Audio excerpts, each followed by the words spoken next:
All right, welcome to episode 2. Where are the aliens? I have my notebook here. We're going to go ahead and get started. So, this is about open contact, reducing harm, and managing hysteria.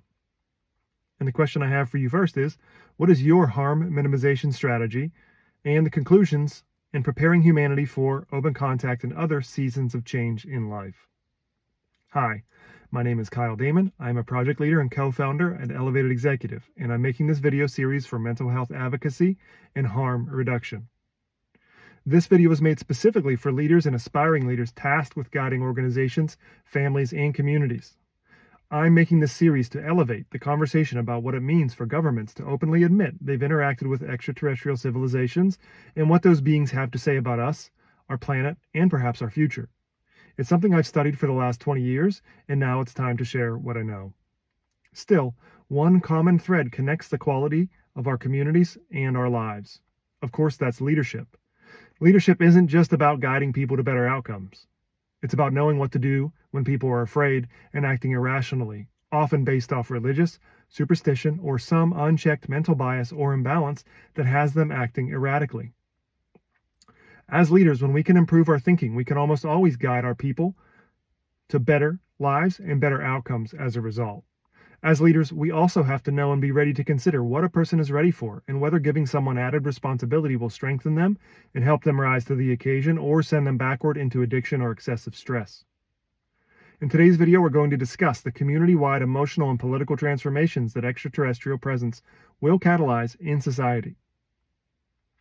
Not by any one race or being, rather what the open acknowledgement of these genetic ancestors, teachers, and visitors from far-off planets and dimensions will naturally imply for how we live on planet Earth in the future. In the last video, we discussed the challenges related to approaching the conversation about the extraterrestrial presence on planet Earth, especially with people who insist on operating from inherited, superstitious, often outdated, or low-resolution belief systems. Belief systems that we must face and reconsider if we are to thrive in a natural, healthy reality governed by nature's laws, not by some abstraction of what some man or some tribe thought God is or was. Get this right and you will thrive. Get this wrong and you will invite suffering. That's because ultimately, God is love. But God is also everything else. In that sense, we are so free that we can choose suffering. Not only that, but anyone who told you that you need a middleman or middlewoman to go talk to God has you in their pyramid scheme. And I know a lot of so-called Christians who take worshiping and deifying Jesus Christ, which is exactly what he told you not to do if his alleged words in the New Testament are to be believed. It is widely agreed that he said you can perform these and other miracles. So why don't most or hardly any Christians consider what this really means and actually live this way? We will cover Christ consciousness in episode 5, but as I said in the last video, most so-called Christian American men are weak, overweight, don't know what to believe or why they believe what they say they do. To be a leader, you have to know why you stand where you stand and stand there. In some ways, this is very simple, but in some ways, you have to sort out your worldview, why you believe you are here, and then be willing to put that to the test on a daily basis. In many ways, avoiding this conversation with yourself is hell. And the day you have it with yourself doesn't mean that everything automatically gets easy, but at least you are finally standing on and facing the reality you live in, not in some distorted and King James interpreted Dark Age redux of what wise people once spoke long ago. It's important as leaders to know and recognize that mental health is a community-wide conversation, and getting it wrong has deadly consequences, especially for our kids. You don't have to look any further than the American gun crime and school shooting statistics to know that we are struggling in America to find a unifying identity that helps us build bridges of community, resource sharing, and understanding. Sufficient to the point where it would seem absurd for anyone to go and initiate harm to others. But as we stand here in 2026, as I make this video, we aren't there yet globally. But I think there are already a series of highly effective tools and resources we can use to help our communities today. Tools and solutions that will actually address the root cause of some of our toughest challenges and problems, not just hyped up political talking points. So in an age where we clearly have enough food, water, resources to take care of every man, woman, and child, in this age of AI-informed leadership, we now have the potential to build the new generation of high-quality, accountable resource distribution systems our ancestors could only dream of. There are tools, connections, and resources available now that we can put to work to reduce suffering, decrease crime, and give people healthy second chances. That's what this series is all about. If you want to contribute to the creation of a new way, something we call conscious economics, Or if you know someone who is struggling with their mental health, we have resources in the description below for your use, including free support opportunities and even workplace wellness grants for your entire leadership team at work. In the last episode, we discussed the importance for our own mental health and emotional stability of challenging what we think we know or what we've been taught growing up. In many ways, we had to tell our parents what they wanted to hear growing up, usually so they would feel that we could fit into a church or at school or wherever. And anyone who has young kids knows the pressures involved in balancing the development of a child's unique identity and a strong and healthy connection to their community. In other words, just because you've been taught something from a young age doesn't necessarily mean it's true, and that's okay. In a lot of ways, we only suffer while we refuse to face the truth and would rather live in delusion or denial a little while longer, which we can all go there sometimes. In other words, anyone who would willfully harm another person for their beliefs is operating from a state of ignorance and disconnection from being a part of the whole. This gets tricky when people use their religious beliefs or any beliefs to take over their neighbors and abuse women and children, which is still common in many places in the world. This is how and why we must develop and protect public policy with sufficient separation of church and state. Why? Because any nation that does this thrives, and any nation that doesn't turns to rubble. And then they want to migrate to the nations that do practice separation of church and state. This is widely visible across the world at the moment. And I'm not saying I have all the answers in this category, but it is and always will be an important, ongoing conversation in any community. So what unchallenged or outdated ways of thinking are causing undue suffering in your community? This work is made more possible now with today's technology advancements and AI-based web development platforms. My team and I are able to do what used to cost $30,000 to $120,000 for as low as $3,000 to $5,000. I'm talking about the tools that can help businesses make more sales than they can handle, including automating the repetitive and tiring bits that humans aren't good at. We found this frees your people to do what they do best, which is usually to connect constructively with other humans in the organization and around the organization to solve problems more efficiently on a daily basis. In that sense, healthy use of AI is going to make a lot of companies much healthier, enjoyable, and profitable to operate. This is what we see every day on the ground. And this isn't just useful for for-profit organizations, but also for federally supported organizations or any organizations that helps communities move and distribute resources. I know for a fact that simple, low-cost, app-based tools you can install on your phone can help people in communities distribute resources more efficiently. And in a way that, well, thankfully, will probably put most politicians out of a job, because when the information is clear, we don't need a bunch of rabble-rousing and hyperbolic vitriol. We just get to the facts, move things where needed, keep it accountable, and it can be a lot simpler. So the global internet of tools like blockchain can ensure a healthy and low-cost method of ensuring bottom-up accountability to remedy current problems we face like welfare fraud, healthcare fraud, and other life systems that people depend on. This is something I will even invite some of you to help me build. Most people don't know the tools exist, but they are available through our Elevated Executive Professional Network to help initiate change where it's needed. This brings me to my next key point about how companies and even entire nations can behave in cult-like fashions and rationalize all sorts of regrettable activities. This can even happen in scientific universities and organizations. Groupthink is dangerous, and wise leaders build teams of smart people who will challenge assumptions and inspire them to think in new ways. So before we get into the key ideas for the extraterrestrial awareness segment of this series, and in this video, if you or anyone were raised under any of the Abrahamic faiths, then you or someone you love is almost certainly struggling with transcending the angry sky daddy narrative that has been perpetuated over the last few thousand years. Because these ideas are inherently a distortion of our foundational nature as conscious creatures of nature and nature's God, I'll speak more about that in a minute, these old paradigm beliefs can cause or contribute to mental illness and justified initiations of violence. We've seen this all around the world for the last few thousand years, and when faced with the extraterrestrial presence, this can be the final bump that makes their cheese slide right off the cracker, if you know what I mean. Why? Not only are they probably on some level justifying self-hatred for their alleged inherent sinful nature according to these stories, and endless desires for the destruction of another competing faith for whatever reason, but they are also dealing with the judgment from people in their church who hold each other to absurd and unattainable conclusions as well. This is a recipe for anger and misery in communities around the world. This creates a cumulative emotional stress that can feel like too much and even put people into a type of psychotic shock, especially when there's ideas that are challenging everything they've been taught. So maybe you will be called to be the voice of reason in your community on this subject, and that's why I'm making these videos. What to do and what to do about it. In dealing with violent groups at any time is careful business, and is reserved primarily for the people involved. Maybe some degree of world peace is possible in this lifetime, but we would be unwise to think there will not be skirmishes amongst people and neighbors for the foreseeable future.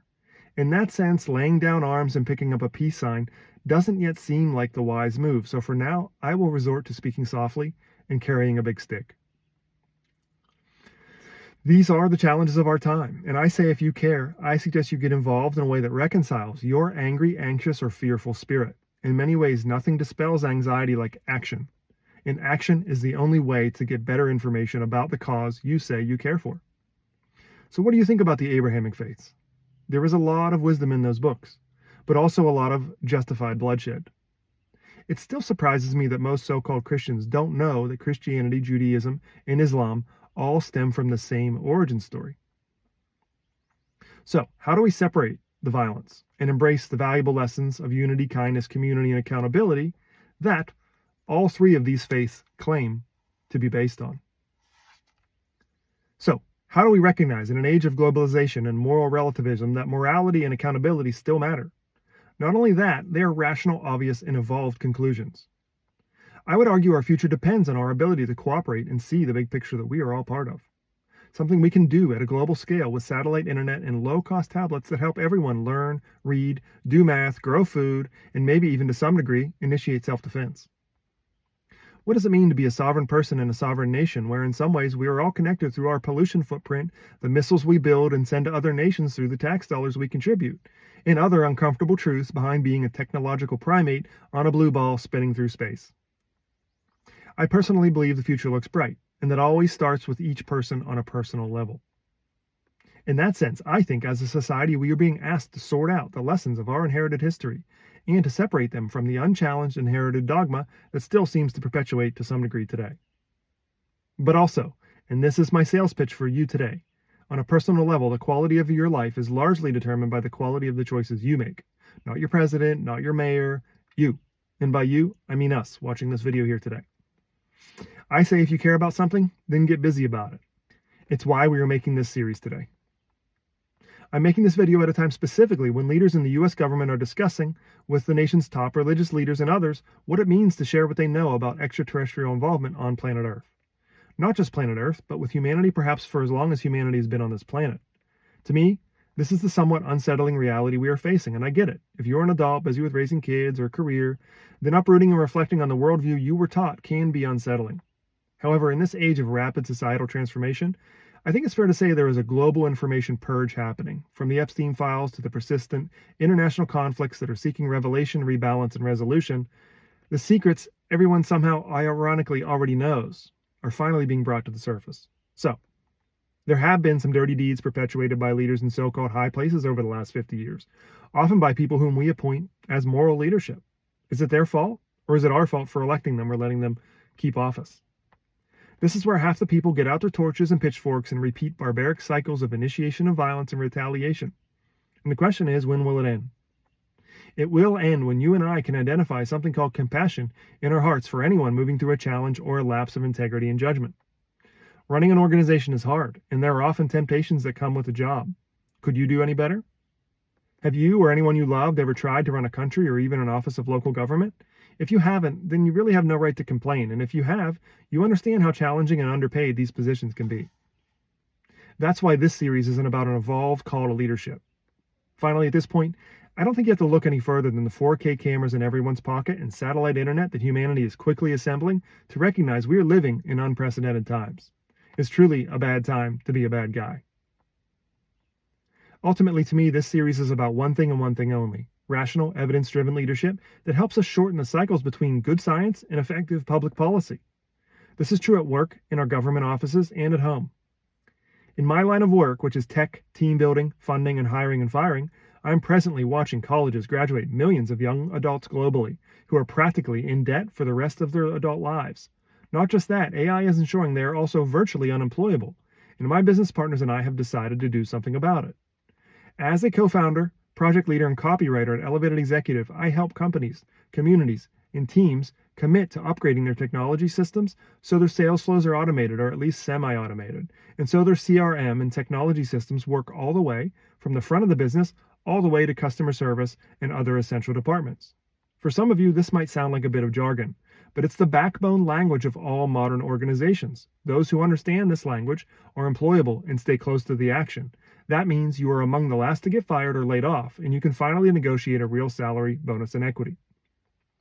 Not just that, but you can effectively contribute to the informed workplace wellness and labor distribution conversation. And screen hours are labor hours that need to be divided and accounted for in an organization. If you do this fairly, teams thrive. If you fail here, you get yourself a surefire sufferfest of unnecessary proportions. These days, businesses that don't get their tech and automations right don't stay in business very long. The good news is the tools are more powerful and cheaper than ever, but just as well, you wouldn't put a power tool in the hands of an untrained junior. So yes, Elevated Executive, links are in the caption below. Okay, let's finish up this section. What type of change are you facing presently, personally? The truth is, change can certainly cause fear and uncertainty, but we don't have to let that fear prevent us from living our truth and making the best of each day we're given. This is especially true when we are trying to help someone, perhaps less fortunate and less informed than us. I think we have all encouraged a friend or relative who we tried to help, right? But who only turned your gifts and investments of love into more oppression and bondage for themselves and probably chaos for yourself. So what does the word help actually mean to you? I actually see it every day in my line of work and in my local community. And yes, AI is going to eat up all of the dehumanizing roles at first. And not only that, the truth is nobody has any guarantee they're going to be here tomorrow. So you might as well make your days count. Still, change can be scary, even if it's positive change. It might actually sound strange, but even when we bring proven time, money, and frustration-saving new ideas and tools to a team, one of the guaranteed responses from the staff is anxiety, but not just anxiety. Sometimes a type of hysteria that will have people creating outright fiction and unfounded rumors about what is allegedly happening in the background of the company before the team training begins. Humans are fascinating creatures, and I've seen this firsthand, and change can certainly be scary, especially when there is fear of disruption of our paycheck or our habituated comfort zones and processes. But ultimately, the quality of our lives is measured by our level of awareness and the quality of our personal vision for ourselves. This is why vision development is so important for department leaders, who we rely on to run our world. Young, smart people need several dimensions of nourishment and support. If you do this, people thrive, and so do the people they lead. If you fail, it's a long road to obesity, disease, and justified suffering. And I mean that. This is not hype. This is 20 plus years of delivering transformation through technology and automations. Yes, with good technology, we can all work a little less. And yes, we can have our bots automate lots of things. But if your career foundation isn't solid and you're just dabbling in dodo land wondering why the robots are coming for your job, this is why. Today, more than ever, your human foundations matter more than ever. Because humans can and will continue to do everything a human can do passionately that robots are not good at. That's what the future economy is going to be about. So I'll let you consider what that list is of what those things are that humans are good at, what you're uniquely good at, what you love doing. Because what you love doing, you have passion and energy for, and therefore you can be better at most others. And you don't need to, it's not a competition. The real economy is not a competition. The real economy is about efficiently distributing resources. So, well, we all get to think about how we approach our careers and our jobs at this time because it matters. And if you move now, you'll be in a good spot. But if you wait until, you're forced to, then you're not in the best situation. So we talk about those lists of jobs that are at risk and the data and the trends with all Elevated Executive members. And we have prices as low as $15 a month for first-year members. So we wanted to make it so that if you want to be involved, you can get in and be involved and network with people who are building what we think is the new economy of conscious capitalists, and that we deploy conscious economics. It can really be that simple. It doesn't have to be that abstract and airy-fairy. So speaking of comfort zones, they can be a nice place to visit, but nothing grows there. Growth happens when we lean into our edges in healthy ways, like going to the gym and lifting in a healthy way, or taking a yoga class and practicing healthy movement. Growth is not achieved by thrashing through your day, your workout, and your nights drinking too much alcohol, trying to numb a dysregulated nervous system. When we take the time to heal and reflect, we find that the human nervous system is an amazing, finely tuned antenna of quantum receptivity that has access to every creative idea that you ever need to build a bridge to the type of career or life arrangement you desire and deserve. At least that's been my experience. However, when we treat our bodies like a trash dump, we tend to get that same type of feeling in return and from everything else in our life. And the question is, who taught you to live this way? If you were somebody you know struggling with this, you got to ask your community tough questions, because this doesn't help anybody to perpetuate, an illusion of, the likely health outcomes that happen from ignoring, significant metabolic signals that our bodies, we're not taking care of our bodies like we should. So the truth is, we learn these things from people with low self-esteem, and these things are perpetual and cultural. And if we don't change the conversation at home with ourselves and with people at work, we're going to succumb to the average of those people, and that's not usually a good place to live. And it's okay, because we can make real changes today. So let's keep moving here, and I think it'll all make sense here as we go. So in so many words, that's my way of saying, the better you take care of yourself, the better you are for everyone in your life and community. And you are worth investing in. Some of you might not think that. And sometimes we all doubt that, right? Sometimes we all have doubts, and that's natural, but you have to know on some level, especially when you're faced with these challenges, your health, your well-being, your peace of mind is worth investing in. In fact, it's the only thing you have at the end of the day anyhow.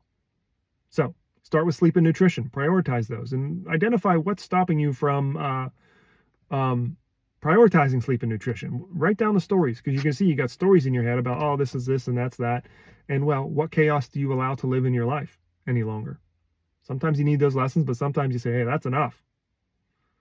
So my encouragement to you is to stay out of restaurants and seek food and water as close to nature intended as possible. It can be that simple. In our minds, we like to come up with stories and ideas about why we can't or shouldn't do this, but well, by doing this, you'll save lots of money, gain access to incredible cellular energy you didn't even know you had. A whole foods diet is not just a nice thing to think about, but it's essential for being healthy and effective in your life. So at this point, I invite you to watch and challenge the toxic and chronic excuses that most people perpetuate, like saying you can't afford organic food and fresh fruits, yet you see them eating out several days per week. Stay home, eat better, and you'll feel a lot better in no time. And you'll have time, money, and energy to do something about your goals. When we invest in ourselves and the things that help our bodies thrive, we have the evolutionary energy to choose our passions, to turn them into our career and our mission, and live lives of purpose. When you live this way long enough, you realize there is no shortage of energy available for you. You simply lack the alignment with the unlimited energy that surrounds us all. Time, money, or energy shortages are then another inherited excuse perpetuated by our often miserable and misinformed family members who long justified their lack of alignment with their purpose and passion. And you can break the cycle. Only you can break the cycle. Nobody's going to do this for you. And I know those challenges and limitations can and often do feel real. But when we embrace our sovereign creative power, we recognize all aspects of our lives are created and participated in by choice. Because we all have a choice, whether we choose to consciously exercise that choice or not. In that sense, a people who practice a true spirituality through authentic living cannot be enslaved, because they have no fear of death. And I'm not saying I want to put this to the test, but this is part of your spiritual fitness. Knowing why you stand where you stand, and then standing there.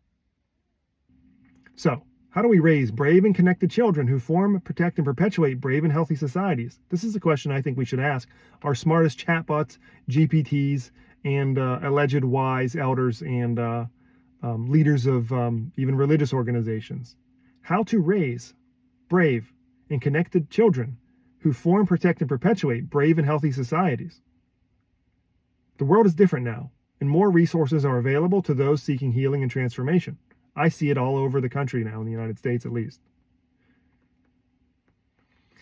All right, we're going to have a big finish here today. If you need a break, take a break, but we're going to continue. You can watch this later. YouTube will bring this back up for you. Make sure you like and comment or subscribe, and it'll make sure to let you know that you can rewatch this at a time that's better for you if you're getting tired or my rambling is going on too long. So, all right, next and for our final segment, I'm going to take you right to the nervous, emotionally intense conversations religious leaders are having upon hearing the news of what the Trump administration seems to be in the process of doing. However, knowledge of a thing is not enough to benefit from its outcome. You could say knowledge is power, but only if you take action on what you find to be true and authentic for you. At all times in all economies, there are those who thrive, stay employed, are well compensated, create beautiful lives, and contribute to the enrichment and evolution of their community and society. It is my primary assertion that your society struggles to the degree that you suppress your authentic voice. If you exist for a reason, and therefore your voice matters. Our founding fathers of the United States of America, for all their flaws, baked life, liberty, and the pursuit of happiness into the documents that promised the people what their government should deliver. Much like a company handbook or even a software stack in a computer, the Declaration of Independence remains the most influential document and operating system of the last 250 years because it's a copy-paste script for healthy self-governance. Not perfect self-governance, but a proven template that any sensible human would be wise to consider before they pledge allegiance to various anti-American causes. Why? Because we have 250 years of proof that this system and similar versions of it produce the most prosperity, freedom, and the strongest militaries for the people that operate them. Is it perfect? No. Can we all do better? Yes, and we must. The problem is people don't know history, and they advertise their ignorance in the flags they wave and burn. And it's good to care about the casualties of commerce and capitalism, but what does caring actually look like? Are you a problem solver, or are you angry and full of self-entitlement? The world doesn't owe us anything. And I want to challenge you to consider that you are already the CEO or Chief Executive Officer of your personal bank account, your body, and your career. And many are not happy with the results.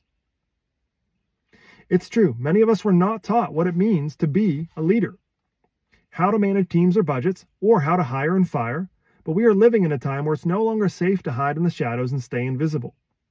As we finish the story today, here are 2 key takeaways from what I've learned after 2 decades of affecting change and transformation within honest, hardworking companies backed by well-meaning teams. Something religious organizations all around the world are going to be faced with in the face of learning about the broader human cosmic story and its alleged extraterrestrial interventions, and how we came to be the way we are on this planet, and perhaps what is in store for the future of our species. All right, so conclusion 1. Change in any organization is often met with not only fear and resistance, but actual types of hysteria and common self-destructive habits like rumors, gossip, assumption, libel, and slander. Are you prepared for this? The real question I have for you today is, when change comes, are you the voice of focus, clarity, calm, and reason? Or do you contribute to speculation, unchecked claims, emotional volatility, and worry for the sake of worry? Anytime change comes to your life, there is an equal amount of energy available to see you to a new station and position in life if you make the choices from an elevated perspective. Choices that are indicative of a leader who can maintain composure under pressure. This takes practice and healthy community support. It also gets easier over time. Now seeing that all emotional energy can be used for positive purposes, and using it that way will ensure an increased type of positivity people often call luck and good timing. Conclusion 2. Words are powerful, but not so powerful that they can cause harm. The truth is, words do not cause harm. It's what we choose to do with them that determines our specific outcomes and each person's outcomes on a case-by-case basis. There are 2 edges of this one idea. Like we just said, the only words that affect you are the ones you choose to believe and buy into and take action on. The other side of this idea is that as you embrace leadership, you will be tasked with speaking truths that others will find disruptive and outside of their comfort zones. Understand that people not connected to their passion and their truth in their work often seek work they can do with as little energy contribution as possible. This is a broken way to live, and it is unnecessary. Not only that, in the absence of their connection to their truth, they will seek connection to meaning and purpose through any means possible, often through negativity and conflict. This is what we call looking for love in all the wrong places. Someone who is looking for drama and creating it wherever they can't find it, while others are looking for ways to fake an accident so they can file a lawsuit and get a settlement, these types of parasitic energies will destroy companies, organizations, and entire countries. This is why we owe all leaders accurate feedback in the form of healthy, critical questioning at all levels of an organization. And it's true, some people have been truly victimized and are seeking healing, but they also often end up looking for endless ways of seeing the world through a victim lens, almost like an accident, conflict, and drama magnet. This usually means this person could benefit from some deep healing, nutrition, and various trauma-informed therapies so they can identify their own unique creative spark again. Hiring people who do this or are operating at this level is a surefire way to go out of business, but it's also important as a leader to exercise compassion and not promote someone who isn't ready. Knowing who is ready for rehab, a halfway house, or a meaningful, stable career or new role is a line that we must draw effectively as leaders and as a society. It's also a line we are failing at miserably as Americans right now. And that's why we created Elevated Executive. As I make this video, I observe a lot of people around the world and on both sides of the political aisle who are facing a deep and relatively dark reconciliation right now about what it means to be powerful and the responsibility that power carries, the proverbial cost of empire. Hey, this is Earth in 2026, not 2226. And while it's clear we have enough food, water, and resources to sustainably care for every human being on this planet, there are still people who are convinced for some reason or another that you or your country are their enemy. Not only that, but for whatever reason, the stories of evil, enemies, and dangerous others persist from several locations on the planet.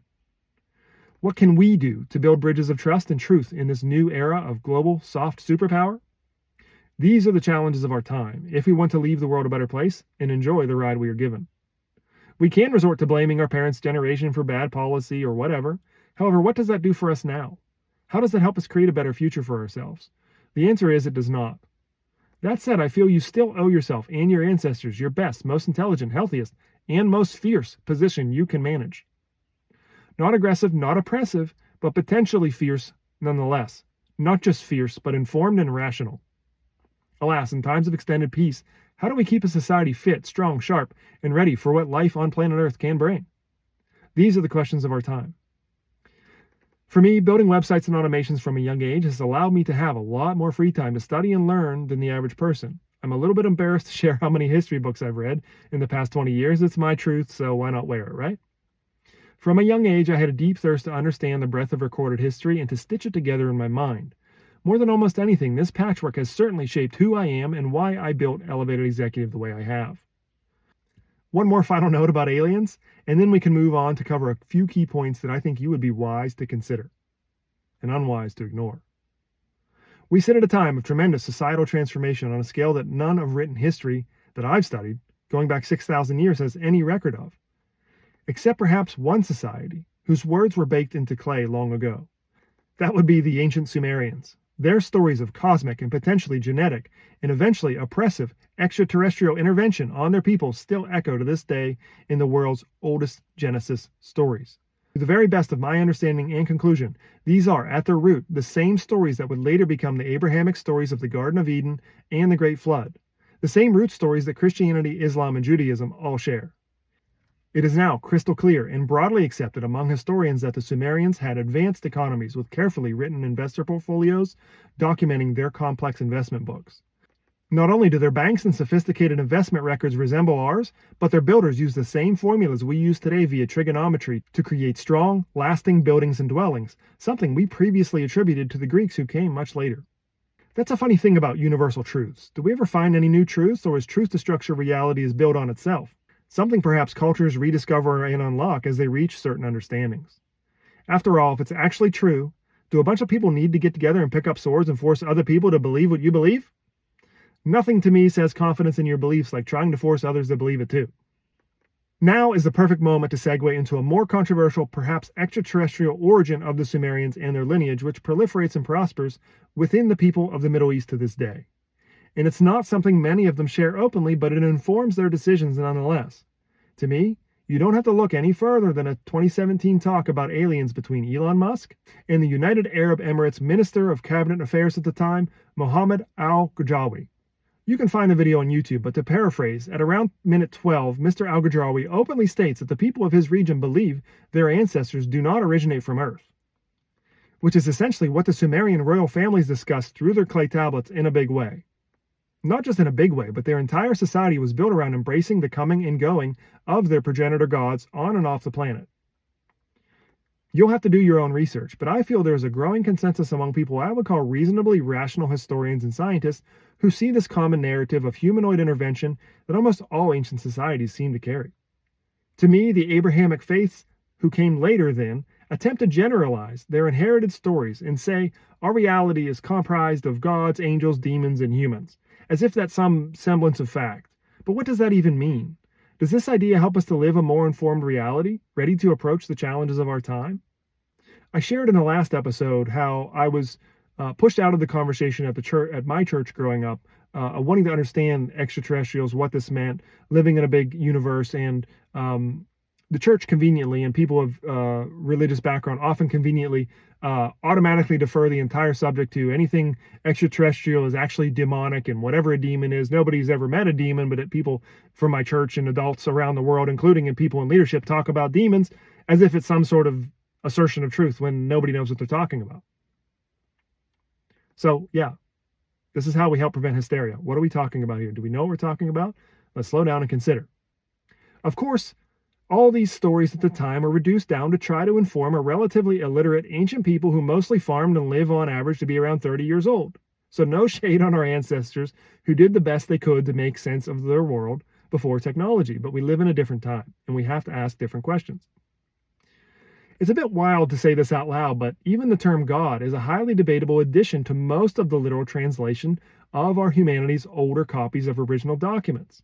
This is actually true of the word hell in the New Testament as well, which was lumped into one word based on a series of original words in Hebrew, Greek, and Aramaic, but I'll save that controversy for another episode. So that's 3 truths turned into a lie, something I will make a separate video about here soon. This is why we all must practice discretion in our beliefs and thinking. This doesn't mean we should deny or reject the idea of a conscious, unifying, and potentially eternal thread of consciousness that connects us all, something we can call our spirituality if you like. But let's think about it from another dimension, where, real material substance is being moved around the world in the form of missiles, in the form of armies, in the form of military. The opening sentence in the U.S. Declaration of Independence says, when, in the course of human events, it becomes necessary for one people to dissolve the political bands which have connected them with another, and to assume among the powers of the earth the separate and equal station to which the laws of nature and nature's God entitle them, a decent respect to the opinions of mankind requires that they should declare the causes which impel them to the separation.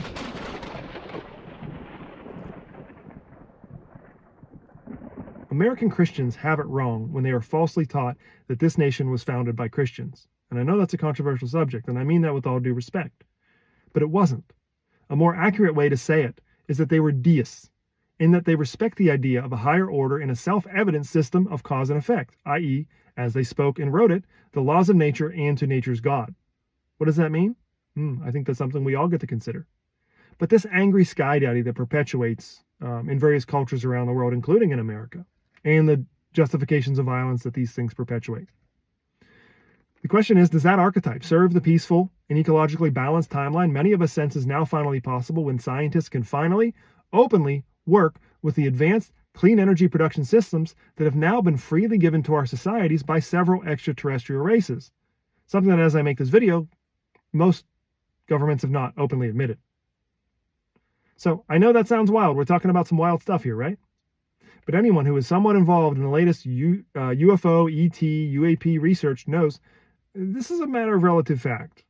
I'm not sitting here looking up at the sky. I don't see any UFOs at the moment, but yeah, there's some fairly reliable people that have talked about this. And well, many have died. Many have, these secrets were deemed by our leadership in the past to be so unsettling that they said, hey, we can't share this. And, if you try to share it, they took license to end people's lives, including Americans that called themselves patriots and believed they were doing the right thing according to the Constitution. We got to be careful these days. But as our governments release this information and technology, I think Elon Musk needs to plan for a different type of power drive for his rockets a lot sooner than most people in the rocket business are currently predicting. And I mean that. In this last episode, we also discussed the Dogon tribe in Africa and the Nazca people in South America, and the interactions those people claim to have had throughout their history. These things you can research for yourself and draw your own conclusions. However, if you want to do some fun armchair research, go check out the type of mummies they are pulling out of the ground in Nazca. Try searching Nazca mummies on YouTube and you will see something interesting. It's clear to a growing group of sober and self-honest researchers that they aren't human. But where are they from? Well, maybe we'll find out. And really the question is, what do you believe, right? And the other question is, how do you deal with what other people believe if you don't believe the same thing? In a lot of ways, I found it important to be at peace with what people choose to believe and just let them think what they want. In other ways, and in rare cases, some groups and individual beliefs can coalesce into a belief system that justifies violating another's free will. And at what point does a belief system become violent? At what point does insisting on peace become justification to initiate violence itself? These are the challenges of our time. I think the best question I can ask you at this point is, what do you believe and why? Have you considered why you believe what you do? And whether or not the beliefs you hold serve your future evolution? Also, I'm not asking you to believe anything I say. Rather, put my ideas to the test, too. It's important we put all our ideas to the test.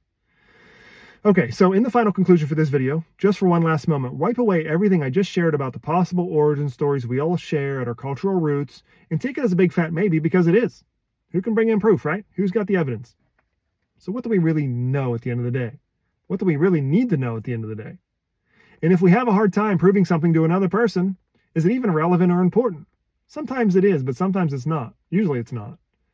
This helps separate the committed problem solvers from those who are still in their petty, bickering, squabbling era. So, why is it that we have an almost infectious nature as humans to try to convince another of an idea, even if we have no idea if it's ultimately true? I've learned this is something we all carry from time to time, but through practice and awareness, this habit, pattern, and impulse can be very much devolved and elevated into something that is more kind and respectful of where others are on their current stage of evolution or their season of life. Often, at least for the people I know and for myself, we want to share our ideas because we hope someone else will benefit from the perspective as we have. But ultimately, that is their choice, and it's wise to stay unattached to how people respond. Unless it's someone you trust and respect, and maybe as you step into greater leadership, maybe you'll get some feedback from a leader you won't like to hear. Will you aim to kill the messenger, or will you elevate your perspective into knowing that each criticism or even slander from somebody maybe you identify as a critic, right? When you step into leadership, you get feedback from leaders that you respect and you work with, and you also get feedback from critics who maybe have something to teach you as well. So, will you elevate your perspective in knowing that each criticism or even slander usually has something to teach you about yourself and who you should have in your inner circle? Sometimes you realize somebody's not ready, right? Still, that doesn't mean people won't try to push their beliefs on you. But with this frame, you can exercise compassion and healthy redirection of their energy when you can't exit the conversation immediately or entirely.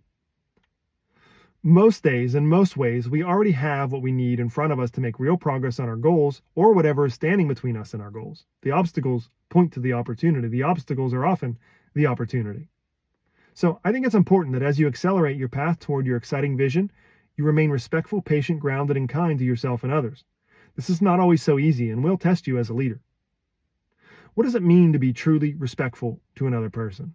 Each culture or tribe seems to have a different take on this, and these are the challenges of our time. And what do we truly need to be happy, healthy, and fulfilled at the end of the day? My name is Kyle Damon, and I'm the co-founder of Elevated Executive, a place where we teach aspiring leaders of today how to start, grow, buy, build, and maintain the category-leading brands and organizations of tomorrow. Be sure to let me know what you thought about the video in the comments below. And if you know someone who is struggling with their mental health, check out the links and descriptions for the community resources below.